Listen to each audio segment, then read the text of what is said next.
সরকারের পট পরিবর্তনের ফলে দূতাবাসগুলোতেও চলছে অস্থিরতা। এতে স্থবির হয়ে পড়েছে প্রবাসীদের এনআইডি কার্যক্রম। সাম্প্রতিক সময়ে নির্বাচন কমিশন বিভিন্ন দেশে এনআইডি কার্যক্রম চালু করে, কিন্তু সরকার পতনে এই কার্যক্রম স্থবির হয়ে পড়েছে। ইসি কর্মকর্তারা জানান, হাসিনা সরকারের বিদায়ের পরই প্রবাসীদের এনআইডি আবেদন কমেছে, আবেদনের তদন্ত হচ্ছে না। এছাড়া নতুন করে উদ্বোধন ও কার্ড বিতরণ কার্যক্রমও স্থগিত হয়েছে। এর আগে গত 23 জুলাই সৌদি আরবের রিয়াদে ও 24 জুলাই জেদ্দায় স্মার্ট কার্ড বিতরণ উদ্বোধন করার কথা ছিল। সব প্রস্তুতিও নেওয়া হয়েছিল, কিন্তু সে কর্মসূচি বাতিল করা হয়। এছাড়া পরিকল্পনা নেওয়া অন্যান্য দেশেও কার্যক্রম শুরু করা যায়নি।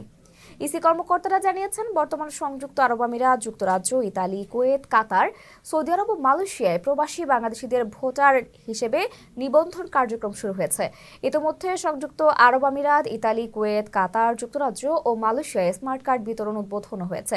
পরে পর্যায়ক্রমে Oman, Bahrain, Jordan, Singapore, Lebanon, Libya, Australia, মালদ্বীপ ও কানাডাতে এনআইডি কার্যক্রম হাতে নেওয়ার কথা রয়েছে। সরকারের পট পরিবর্তনের ফলে অনেক দেশ থেকে কূটনৈতিকদের ফিরিয়ে আনা হচ্ছে, আর প্রবাসী এনআইডি কার্যক্রম পুরোপুরিভাবে দূতাবাস নির্ভর। অন্যদিকে যাদের আবেদন এসেছে তাদেরগুলোর তদন্ত কার্যক্রমেও দেখা দিয়েছে স্থবিরতা। কারণ নির্বাচন কমিশন পরিবর্তন নিয়ে যেমন চলছে গুঞ্জন, তেমনি কর্মকর্তাদের ভেতরেও সহিংসতায় আক্রান্ত হওয়ার শঙ্কা রয়েছে।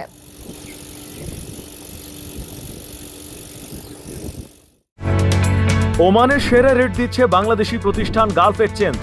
প্রিয়জনকে টাকা পাঠাতে আজই আসুন আমাদের যে কোনো ব্রাঞ্চে, অথবা কল করুন স্ক্রিনে দেয়া নাম্বারে। গালফ এক্সচেঞ্জ, বাংলাদেশিদের প্রিয় এক্সচেঞ্জ।